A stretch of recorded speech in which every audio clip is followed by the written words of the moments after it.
Paris, octobre 1988.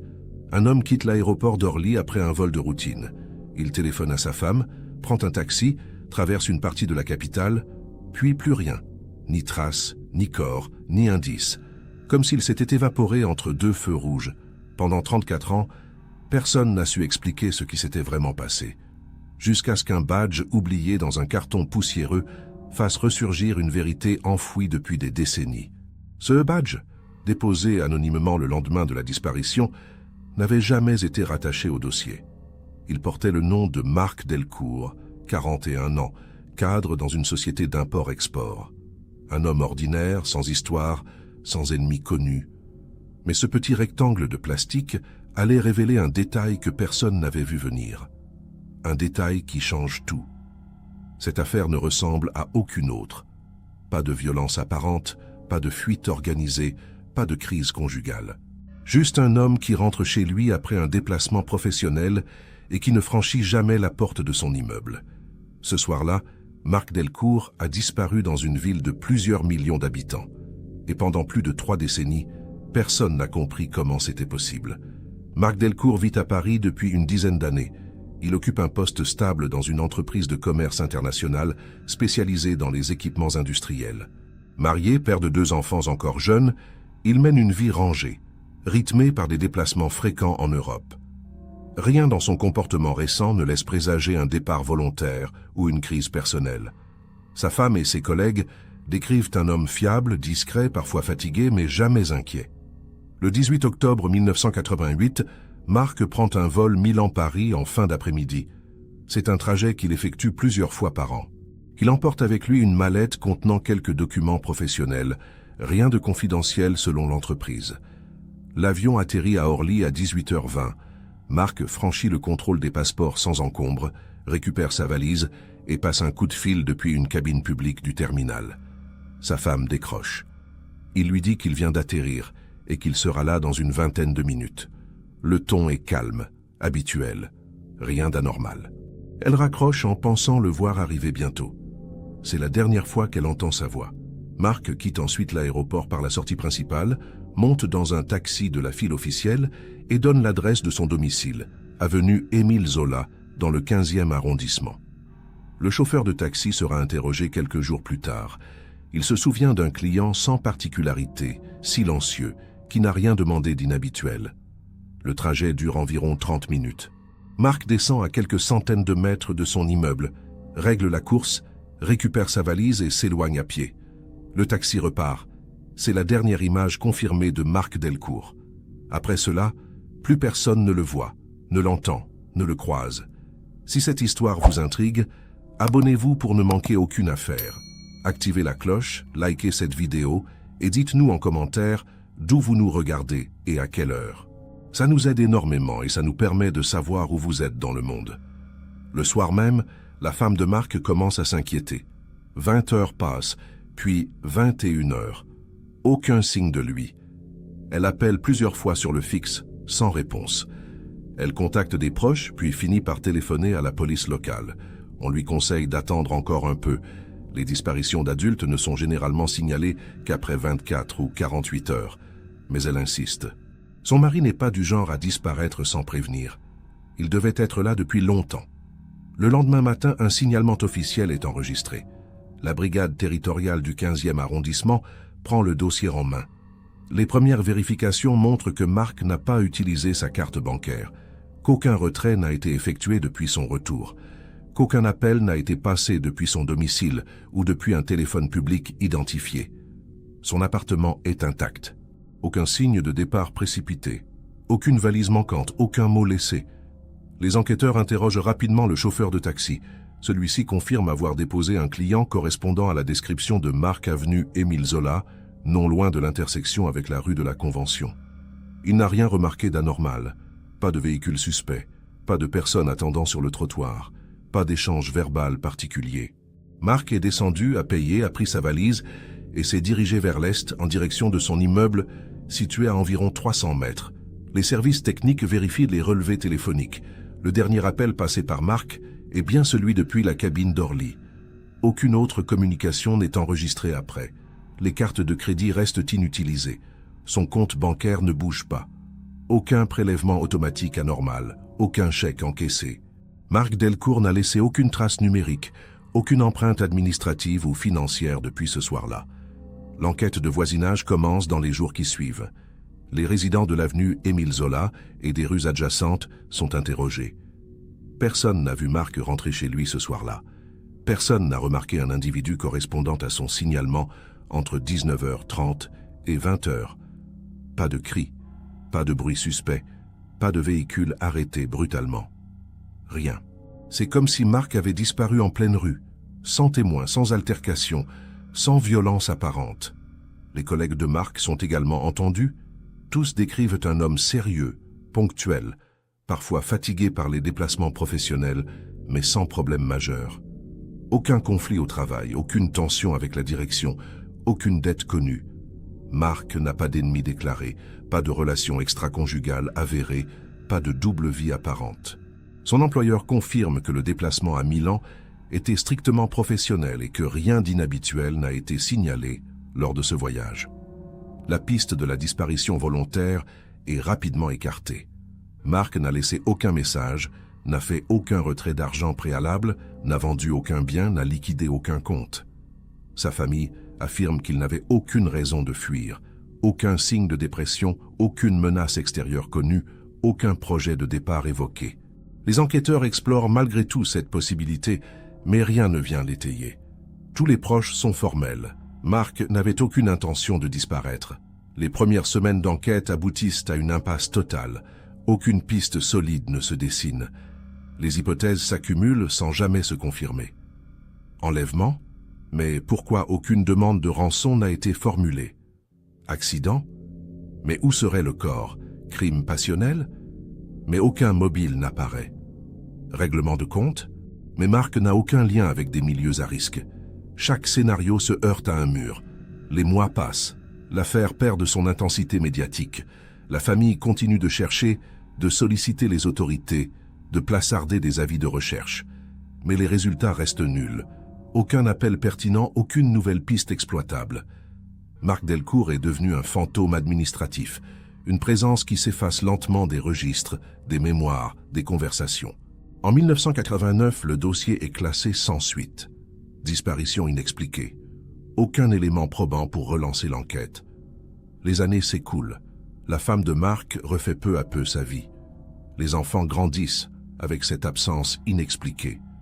Certains membres de la famille continuent de chercher des réponses. D'autres finissent par accepter l'idée qu'ils ne sauront jamais. Marc Delcourt devient un nom dans les archives froides, une affaire oubliée parmi des centaines d'autres. Un dossier rangé dans un carton, entreposé dans un local poussiéreux du commissariat du 15e. 34 ans plus tard, en 2022, une opération de tri et de numérisation des archives est lancée. Les vieux dossiers sont rouverts, les pièces sont scannées, les cartons sont inventoriés. C'est lors de ce désentassement qu'un agent tombe sur une enveloppe Kraft oubliée, scotchée au fond d'un carton portant la mention « Objet non rattaché ». À l'intérieur, un badge professionnel au nom de Marc Delcourt. Aucune mention dans le dossier d'origine, aucun procès verbal d'enregistrement. Ce badge aurait dû être une pièce centrale de l'enquête, mais il n'a jamais été versé au dossier. Une note manuscrite, presque illisible, indique qu'il a été déposé anonymement le 19 octobre 1988, soit le lendemain de la disparition, au commissariat du 15e. Mais personne n'a fait le lien avec l'affaire en cours à l'époque. L'objet a été égaré dans le flux administratif, oublié pendant plus de 3 décennies. Ce badge n'est pas un simple accessoire. Il porte un logo, un numéro d'identification et une mention de société. Mais surtout, il porte une trace que personne n'avait remarquée en 1988. Une petite étiquette collée au dos indiquant une adresse dans le 18e arrondissement. Une adresse qui ne figure nulle part dans le dossier d'origine. Une adresse que personne n'a jamais explorée.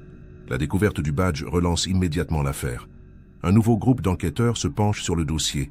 Les archives sont passées au crible, les témoignages d'époque sont relus, et cette adresse du 18e devient la nouvelle priorité. Pourquoi ce badge a-t-il été déposé anonymement? Pourquoi porte-t-il cette étiquette? Qui l'a apporté au commissariat? Et surtout, que s'est-il passé à cette adresse le soir du 18 octobre 1988? Les enquêteurs se rendent sur place. L'immeuble existe toujours. C'est un bâtiment des années 70, banal, sans particularité architecturale. Les anciens résidents sont difficiles à retrouver, mais certains noms apparaissent dans les registres municipaux. Quelques personnes acceptent de témoigner. Et c'est là que l'histoire prend un tour inattendu. Plusieurs témoins se souviennent d'un homme correspondant au signalement de Marc, aperçu dans l'escalier ce soir-là. Un témoin en particulier se rappelle avoir croisé un individu portant une mallette et une valise, l'air fatigué, qui montait vers les étages supérieurs. Il pensait que c'était un visiteur ou un livreur. Il n'y avait pas prêté attention sur le moment. Mais avec le recul, ce détail prend une toute autre dimension. Marc Delcourt n'aurait donc jamais disparu entre l'aéroport et son domicile. Il aurait fait un détour vers une adresse qu'il n'avait jamais mentionnée à personne. Les enquêteurs plongent dans les archives cadastrales et les registres de copropriété de l'immeuble du 18e. En 1988, plusieurs appartements étaient occupés par des locataires dont certains ont déménagé depuis longtemps. Mais un nom attire particulièrement l'attention, celui d'une femme, Sylvie Morel, qui louait un studio au 3e étage. Son bail s'est terminé brusquement en novembre 1988, quelques semaines après la disparition de Marc. Elle n'a jamais renouvelé le contrat et a quitté Paris sans laisser d'adresse de réexpédition. Retrouver Sylvie Morel devient une priorité. Les bases de données administratives sont interrogées. Après plusieurs jours de recherche, une adresse actuelle est identifiée dans le sud de la France. Sylvie a refait sa vie, changé de région, mais elle est toujours en vie. Les enquêteurs prennent contact avec elle par téléphone. Elle accepte de les rencontrer, bien qu'elle paraisse surprise et troublée par la réouverture de cette affaire. L'entretien a lieu dans un commissariat de province. Sylvie a aujourd'hui 77 ans. Elle est calme, posée, mais visiblement marquée par le poids des années. Lorsqu'on lui montre une photo de Marc Delcourt, elle hésite un instant, puis confirme qu'elle le connaissait. Elle explique qu'il se voyait de temps en temps, discrètement, depuis environ 2 ans. Marc ne lui avait jamais dit qu'il était marié, du moins pas au début. Elle l'avait découvert plus tard, mais leur relation avait continué malgré tout. Sylvie raconte que Marc venait la voir entre 2 déplacements professionnels, parfois pour quelques heures seulement. Il ne passait jamais la nuit.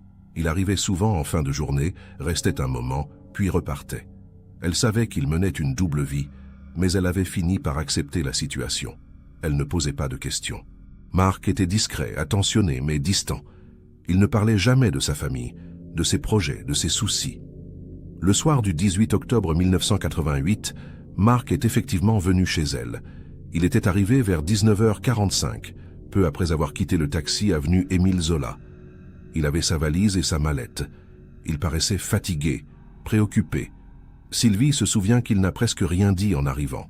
Il s'est assis dans le petit salon, a posé son badge sur la table basse et est resté silencieux un long moment. Elle lui a proposé un café. Il a refusé. Au bout d'une demi-heure environ, Marc a commencé à parler. Il a dit qu'il ne pouvait plus continuer comme ça, qu'il était épuisé, qu'il ne savait plus où il en était.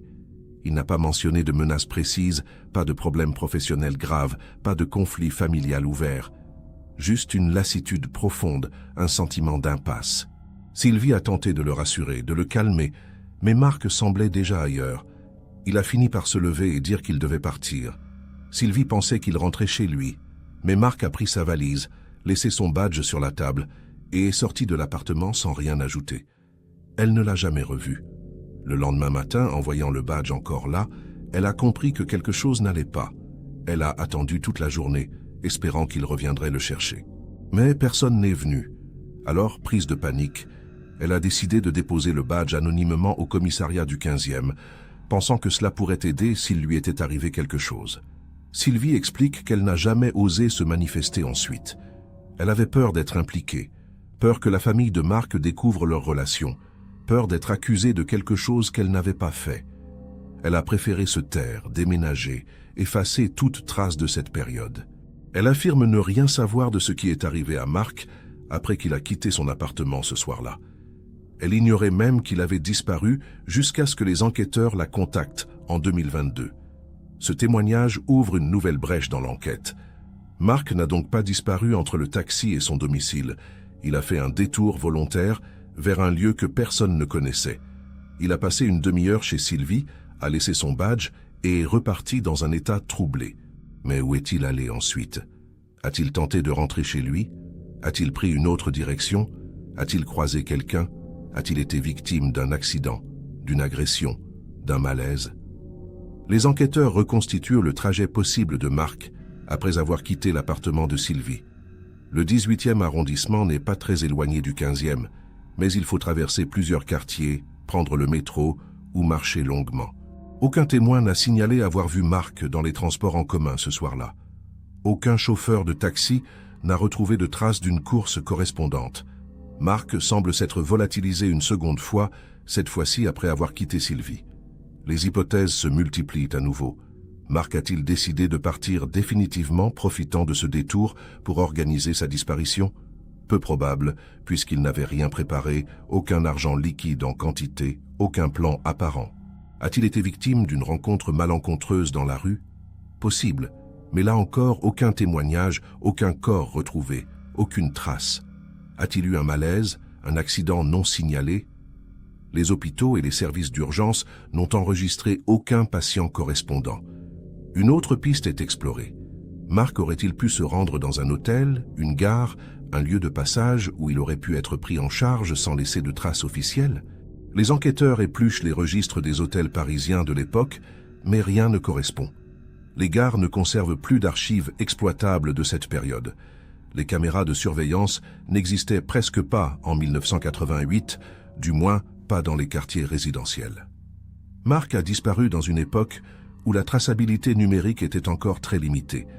Le témoignage de Sylvie relance également l'enquête sur le plan psychologique. Marc était-il en état de détresse suffisant pour envisager un acte désespéré? Rien dans son passé ne laisse penser qu'il ait jamais eu des idées suicidaires. Sa famille, ses collègues, ses proches n'ont jamais évoqué de dépression, de propos alarmants, de comportements à risque. Mais ce soir-là, selon Sylvie, il était visiblement troublé, épuisé, perdu. Peut-être a-t-il pris une décision brutale, impulsive, sans réfléchir aux conséquences. Les berges de la Seine, les ponts, les espaces isolés de Paris sont passés en revue. Aucun corps correspondant au signalement de Marc n'a été repêché dans les jours, semaines ou mois qui ont suivi. Aucun signalement tardif ne correspond. Les services de la morgue n'ont enregistré aucun corps non identifié correspondant à l'époque. Si Marc a mis fin à ses jours, cela s'est fait dans un lieu où son corps n'a jamais été retrouvé. Une hypothèse qui reste envisageable, mais difficile à confirmer. Les enquêteurs tentent également de retracer les derniers mouvements de Marc avant son départ pour Milan. Ils interrogent à nouveau ses collègues, fouillent dans les archives de l'entreprise, vérifient les notes de frais, les réservations d'hôtels. Rien d'anormal. Marc menait sa vie professionnelle de manière routinière. Aucun signe de stress inhabituel, aucun conflit avec un client, aucun problème financier personnel. Tout semblait sous contrôle, du moins en apparence. Mais le badge retrouvé pose une question essentielle. Pourquoi Marc l'a-t-il laissé chez Sylvie? Était-ce un geste intentionnel, un signe qu'il ne comptait pas revenir? Était-ce un simple oubli, un acte banal dû à la fatigue? Sylvie affirme ne pas savoir. Marc n'a rien dit en le posant sur la table. Il ne l'a pas regardé, ne l'a pas commenté. C'était peut-être un réflexe, un geste machinal, ou peut-être un adieu silencieux. En 2023, l'enquête prend une nouvelle tournure grâce à l'exploitation des technologies modernes. Les enquêteurs décident de lancer un appel à témoins médiatiques, relayé par plusieurs médias nationaux et réseaux sociaux. L'affaire refait surface dans l'actualité. Des dizaines de personnes contactent les services de police, certaines avec des informations vagues, d'autres avec des souvenirs plus précis. Parmi ces témoignages, l'un d'eux retient particulièrement l'attention. Un homme aujourd'hui retraité affirme avoir croisé Marc Delcourt le soir du 18 octobre 1988, vers 20h30, dans le quartier de Montmartre. Il se souvient de lui parce qu'il portait une valise et semblait désemparé, comme s'il cherchait son chemin. Le témoin, qui travaillait alors comme livreur de nuit, avait proposé son aide. Marc avait refusé poliment, disant qu'il savait où aller. Le témoin ne l'avait jamais revu et n'avait fait aucun lien avec une disparition à l'époque. Ce témoignage est crucial. Il situe Marc dans un quartier éloigné de son domicile et de l'appartement de Sylvie, environ 1 heure après avoir quitté cette dernière. Montmartre n'est pas sur le trajet direct entre le 18e et le 15e. Marc aurait donc fait un nouveau détour vers une destination encore inconnue. Les enquêteurs tentent de comprendre ce qui aurait pu l'attirer dans ce secteur. Aucun lien évident n'apparaît dans son passé, ni familial, ni professionnel. Les archives de la ville sont à nouveau consultées. En 1988, Montmartre comptait plusieurs hôtels bon marché, des cafés ouverts tard, des lieux de passage fréquentés par une population variée. Marc aurait-il cherché un endroit où dormir, où réfléchir, où disparaître temporairement? Les registres des hôtels de l'époque sont incomplets, mais certains établissements ont conservé des traces manuscrites. Aucun nom correspondant à Marc Delcourt n'apparaît. Mais il aurait pu utiliser un faux nom payé en liquide, ne laisser aucune trace officielle. Une autre hypothèse émerge. Marc aurait-il pu avoir un second rendez-vous ce soir-là avec une autre personne dans un autre lieu? Sylvie affirme qu'il ne lui a jamais parlé d'un tel rendez-vous. Mais Marc était secret, discret, habitué à compartimenter sa vie. Il aurait très bien pu avoir un autre contact, un autre lien, une autre raison de se rendre à Montmartre. Les enquêteurs explorent cette piste, mais aucune preuve concrète ne vient l'étayer. Les témoignages affluent, mais beaucoup sont contradictoires ou imprécis. Certains affirment avoir vu un homme ressemblant à Marc dans des lieux variés de Paris, à des dates différentes. D'autres évoquent des rumeurs, des on-dit, des souvenirs flous. Il devient difficile de trier l'information pertinente du bruit ambiant. Les enquêteurs doivent faire preuve de prudence, vérifier chaque élément, recouper les sources. Le risque de fausses pistes est élevé. Parallèlement, une analyse génétique est lancée sur le badge retrouvé. Les techniques modernes permettent de détecter des traces d'ADN, même sur des objets anciens. Le badge est examiné en laboratoire. Des traces sont effectivement trouvées, mais elles ne correspondent à aucune base de données existante. Aucun ADN suspect, aucune empreinte suspecte. Le badge semble avoir été manipulé uniquement par Marc et par Sylvie. Aucun tiers identifiable n'apparaît. Les enquêteurs tentent également de reconstituer le parcours psychologique de Marc dans les semaines précédant sa disparition. Ils interrogent à nouveau sa famille, ses amis proches, ses collègues de longue date. Plusieurs personnes mentionnent que Marc semblait plus distant dans les mois précédant octobre 1988. Il parlait moins, sortait moins, semblait préoccupé. Mais personne n'avait pensé à creuser davantage. Marc était perçu comme un homme réservé qui gardait ses soucis pour lui.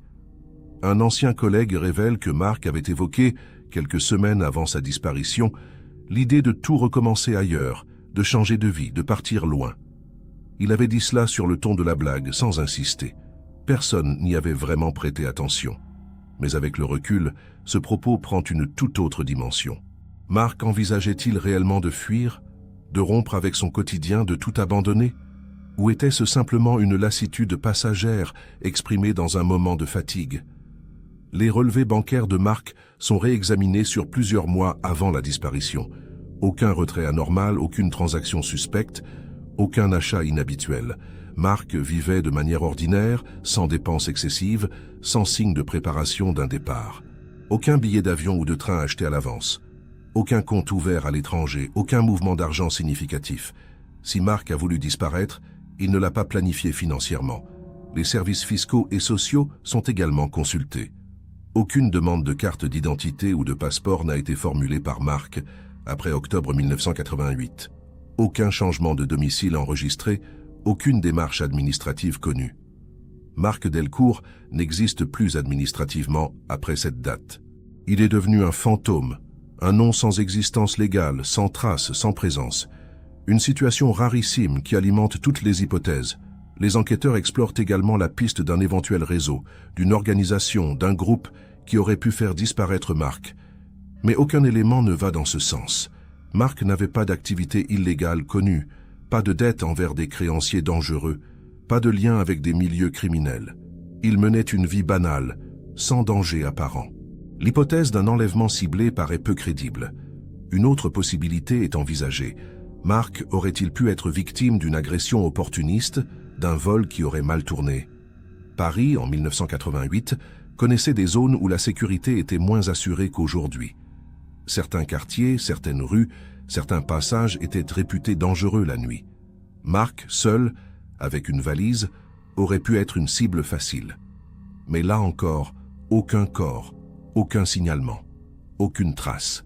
Si Mark a été agressé, cela s'est passé sans témoin, sans trace, sans suite. Les enquêteurs décident de refaire une reconstitution du trajet possible de Mark entre l'appartement de Sylvie et Montmartre. Ils marchent, chronomètrent, observent les rues, les intersections, les lieux de passage.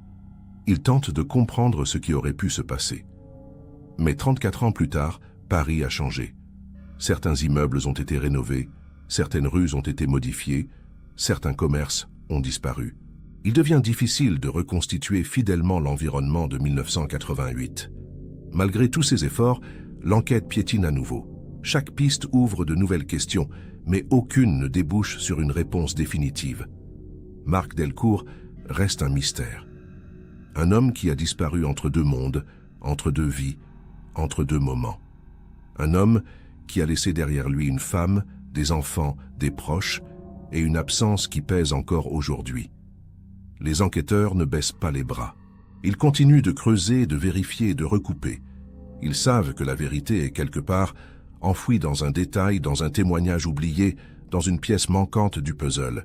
Mais ils savent aussi que le temps joue contre eux. Les témoins vieillissent, les souvenirs s'effacent, les preuves disparaissent. Mark Delcourt est devenu une ombre, un nom dans les archives, une énigme qui résiste à tous les efforts. En 2024, l'affaire connaît un rebondissement inattendu. Un journaliste d'investigation spécialisé dans les cold cases décide de consacrer un podcast à la disparition de Mark Delcourt. Il mène ses propres recherches, interroge des témoins, fouille dans les archives publiques. Son travail attire l'attention de plusieurs personnes qui n'avaient jamais été contactées par la police. Parmi elles, une femme qui vivait dans le même immeuble que Sylvie en 1988. Cette voisine, aujourd'hui âgée de 75 ans, se souvient très bien de la soirée du 18 octobre. Elle affirme avoir entendu une dispute dans le couloir vers 20h15. Elle ne connaissait pas les personnes impliquées, mais elle se souvient que les voix étaient fortes, tendues. L'une des voix était celle d'un homme, l'autre celle d'une femme. Elle n'a pas osé sortir de chez elle, mais elle a entendu une porte claquer, puis plus rien. Elle pensait que c'était un couple qui se disputait, rien d'exceptionnel. Ce témoignage contredit en partie la version de Sylvie. Sylvie avait affirmé que Mark était resté calme, qu'il n'y avait eu aucune dispute, aucun éclat de voix. Pourquoi cette différence? La voisine se trompe-t-elle? Confond-elle avec un autre jour? Ou bien Sylvie a-t-elle minimisé les faits pour se protéger, pour éviter d'être davantage impliquée? Les enquêteurs décident de réinterroger Sylvie en lui présentant ce nouveau témoignage. Sylvie, confrontée à cette information, finit par reconnaître qu'il y a eu une altercation. Elle explique que Mark était très agité ce soir-là, qu'il lui reprochait de ne pas comprendre sa situation, qu'il se sentait étouffé, perdu. Elle avait tenté de le calmer, mais la discussion avait dégénéré. Mark avait haussé le ton, elle aussi. Finalement, il était parti brusquement, sans vraiment conclure la conversation. Sylvie affirme qu'elle n'avait pas voulu en parler avant, de peur d'être accusée de quoi que ce soit. Cette révélation change à nouveau la perspective. Mark n'était donc pas seulement fatigué ou préoccupé. Il était en état de crise, de tension extrême. Il cherchait peut-être une issue, une solution, un moyen de sortir de l'impasse dans laquelle il se sentait coincé. Sylvie représentait une partie de sa vie qu'il ne pouvait plus gérer. Sa famille en représentait une autre. Mark était pris entre deux mondes incompatibles et il ne savait plus comment s'en sortir. Les enquêteurs tentent de reconstituer l'état émotionnel de Mark à ce moment précis. Ils consultent des psychologues spécialisés dans les comportements de crise. Ces experts suggèrent que Mark aurait pu être en proie à une dissociation, un état dans lequel une personne perd temporairement le sens de son identité, de ses repères. Dans cet état, les décisions deviennent imprévisibles, les actions peuvent sembler irrationnelles.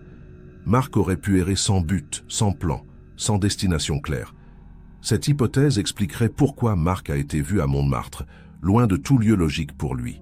Il aurait pu marcher sans réfléchir, guidé par une impulsion inconsciente, cherchant inconsciemment un endroit où disparaître, où échapper à tout. Les experts suggèrent également que dans un tel état, Mark aurait pu prendre une décision extrême, sans vraiment en mesurer les conséquences. Un passage à l'acte brutal, inattendu, sans préparation. Les enquêteurs revisitent les lieux possibles où Mark aurait pu mettre fin à ses jours. Les ponts de Paris, les quais, les espaces isolés, les chantiers de l'époque. Aucun élément nouveau ne ressort. Si Marc a mis fin à ses jours, cela reste introuvable. Aucun corps n'a jamais été identifié, aucun signalement ne correspond. Marc Delcourt semble s'être évaporé sans laisser de traces matérielles, sans signe de violence, sans preuve de sa fin. Une autre piste est explorée. Marc aurait-il pu être victime d'un accident dans un lieu où son corps n'aurait jamais été retrouvé? Les égouts de Paris, les chantiers du métro, les sites industriels désaffectés de l'époque. Les enquêteurs consultent les archives de la RATP, de la ville de Paris, des entreprises de travaux publics. Aucun incident signalé, aucun corps retrouvé dans ces lieux. Marc reste invisible. Le podcast du journaliste génère un regain d'intérêt pour l'affaire. Des milliers de personnes suivent l'enquête, partagent des théories, proposent des pistes. Certaines sont fantaisistes, d'autres plus réfléchies. Mais aucune ne débouche sur une preuve tangible. Marc Delcourt est devenu une figure énigmatique, un symbole de ces disparitions inexpliquées qui hantent les familles pendant des décennies. Les enquêteurs tentent également de comprendre pourquoi Sylvie a quitté Paris si rapidement après la disparition de Marc. Elle affirme que c'était par peur, par culpabilité, par besoin de fuir un souvenir douloureux. Elle ne voulait pas être associée à cette histoire, ne voulait pas que sa relation avec Marc soit révélée. Elle avait peur des conséquences, peur du jugement, peur d'être impliquée dans une enquête criminelle. Alors elle a préféré partir, recommencer ailleurs, effacer toute trace. Mais cette fuite rapide pose question. Sylvie avait-elle peur de quelque chose ou de quelqu'un en particulier? Savait-elle quelque chose qu'elle n'a pas dit? Les enquêteurs la pressent de questions, mais Sylvie maintient sa version. Elle ne sait pas ce qui est arrivé à Marc après qu'il a quitté son appartement. Elle ne l'a jamais revu, jamais entendu parler de lui. Elle a appris sa disparition bien plus tard, par hasard, et a préféré ne rien dire. Les enquêteurs vérifient les relevés téléphoniques de Sylvie à l'époque. Aucun appel suspect, aucun contact avec des personnes liées à Marc, aucun échange qui pourrait indiquer une complicité ou une implication. Sylvie semble réellement avoir coupé tous les ponts avec cette période de sa vie. Elle a déménagé, changé de numéro, refait sa vie. Elle n'a conservé aucun objet, aucune photo, aucun souvenir de Marc, comme si elle avait voulu tout effacer. Les enfants de Marc, aujourd'hui adultes, sont également interrogés à nouveau. Ils ont grandi avec l'absence de leur père, sans réponse, sans explication. Ils ont appris l'existence de Sylvie par l'enquête récente. Cette révélation a été douloureuse, mais elle leur a permis de comprendre que leur père menait une vie plus complexe qu'ils ne l'imaginaient. Ils ne savent toujours pas ce qui lui est arrivé, mais ils espèrent enfin obtenir des réponses. La femme de Marc, décédée en 2010, n'a jamais su la vérité. Elle est partie sans savoir ce qui était arrivé à son mari, sans comprendre pourquoi il avait disparu cette nuit-là. Elle a passé des années à espérer, à chercher, à interroger. Elle n'a jamais refait sa vie complètement, gardant toujours une part d'elle-même en attente de son retour. Sa mort a laissé un vide supplémentaire dans cette histoire déjà marquée par l'absence. Les enquêteurs continuent de fouiller, de chercher, de recouper. Ils savent qu'ils sont proches de quelque chose, d'un détail qui pourrait tout éclairer. Mais ce détail se dérobe encore. Marc Delcourt reste une énigme, une disparition qui défie toutes les explications rationnelles. Un homme qui a quitté son quotidien un soir d'octobre et n'est jamais revenu. Un homme qui a laissé derrière lui un badge, une valise et un mystère qui perdure. En 2025, 37 ans après la disparition, l'enquête est toujours ouverte. Les dossiers ont été numérisés, les témoignages archivés, les pistes répertoriées, mais aucune conclusion définitive n'a été atteinte. Marc Delcourt est officiellement porté disparu, sans présomption de décès, sans explication claire. Son nom figure dans les bases de données des personnes disparues, accessibles aux enquêteurs du monde entier, au cas où une nouvelle information surgirait un jour. Les enquêteurs actuels, qui n'ont pas connu l'affaire en 1988, abordent le dossier avec un regard neuf. Ils utilisent des technologies que leurs prédécesseurs n'avaient pas. Reconnaissance faciale sur des photos d'archives, analyse de données massives, croisement automatique de témoignages. Mais malgré ces outils modernes, Marc reste invisible. Aucun résultat probant ne ressort des algorithmes. Aucune photo ne correspond dans les bases de données publiques ou privées. Une hypothèse récente suggère que Marc aurait pu être victime d'une amnésie dissociative, une condition rare où une personne perd brutalement sa mémoire et son identité, et commence une nouvelle vie sans se souvenir de son passé. Des cas similaires ont été documentés, bien que rarissimes. Si Mark a vécu cela, il aurait pu errer, adopter une nouvelle identité, vivre ailleurs sans jamais réaliser qui il était vraiment. Mais cette hypothèse est difficile à vérifier sans preuves concrètes. Les enquêteurs tentent de retrouver des traces de Mark sous d'autres identités possibles. Ils explorent les registres de SDF, les centres d'accueil, les hôpitaux psychiatriques, les structures d'aide aux personnes en errance. Aucun individu correspondant au signalement de Mark n'a été signalé. Si Mark a vécu dans la rue, s'il a été pris en charge par des services sociaux, cela ne laisse aucune trace exploitable. Ou bien ces traces ont disparu avec le temps. Une autre piste envisage que Mark ait pu quitter la France, traverser une frontière, refaire sa vie ailleurs sous une fausse identité. En 1988, les contrôles frontaliers étaient moins stricts qu'aujourd'hui, surtout en Europe. Mark aurait pu passer en Belgique, en Suisse, en Espagne, sans laisser de traces officielles. Mais là encore, aucun élément concret ne vient appuyer cette hypothèse. Mark n'avait pas de contact connu à l'étranger, pas de raison apparente de fuir le pays. Les enquêteurs consultent également les archives d'Interpol, les bases de données internationales de personnes disparues, les registres de décès non identifiés dans plusieurs pays européens. Aucun corps correspondant au signalement de Mark n'a été enregistré. Aucun décès suspect en 1988 ou dans les années suivantes ne correspond à son profil. Mark semble avoir disparu sans laisser de traces, ni en France, ni ailleurs. Les proches de Mark continuent de chercher des réponses. Ses enfants ont créé un site internet dédié à sa disparition, où ils partagent des photos, des témoignages, des appels à témoins. Ils espèrent qu'un jour, quelqu'un reconnaîtra leur père, se souviendra de quelque chose, apportera un élément nouveau. Mais les années passent, et rien ne vient. Mark reste une absence, un vide, une question sans réponse. Sylvie, de son côté, a accepté de participer à un documentaire télévisé sur l'affaire. Elle raconte son histoire, exprime ses regrets, sa culpabilité de ne pas avoir parlé plus tôt. Elle affirme ne rien savoir de plus que ce qu'elle a déjà dit aux enquêteurs. Elle espère que son témoignage aidera à comprendre ce qui s'est passé, même si elle sait qu'elle n'aura probablement jamais de réponse définitive. Elle vit avec ce poids depuis des décennies. Les experts qui ont étudié le dossier s'accordent sur un point. La disparition de Mark Delcourt est l'une des plus troublantes de ces dernières décennies. Pas de violence apparente, pas de mobile clair, pas de traces exploitables. Juste un homme qui a quitté son quotidien un soir d'octobre et n'est jamais revenu. Un homme qui a laissé derrière lui des questions, des doutes, des souffrances. Certains théorisent que Mark a tout simplement choisi de disparaître, de tout abandonner, de recommencer ailleurs sous une autre identité. Que ce soit par lassitude, par désespoir ou par désir de liberté, Mark aurait pris la décision de rompre définitivement avec sa vie passée. Mais pourquoi ne pas avoir préparé ce départ? Pourquoi ne pas avoir pris de l'argent, des affaires, des documents? Pourquoi partir dans un tel état de confusion? D'autres pensent que Mark a été victime d'un accident, d'un malaise, d'un événement brutal qui l'a empêché de rentrer chez lui, que son corps repose quelque part, dans un lieu inaccessible, oublié, où personne n'a jamais cherché, que la vérité est enfouie sous des tonnes de béton, de terre, de déchets, que Mark est devenu une victime anonyme, une disparition parmi tant d'autres. Certains évoquent des hypothèses plus sombres, une agression, un enlèvement, un meurtre dont le corps n'a jamais été retrouvé, que Mark a croisé la mauvaise personne au mauvais moment, qu'il a été victime d'une violence aléatoire, d'un crime opportuniste, que son corps a été caché, détruit ou simplement jamais découvert. Mais aucune preuve ne vient soutenir cette théorie. Aucun suspect, aucun témoin, aucun indice.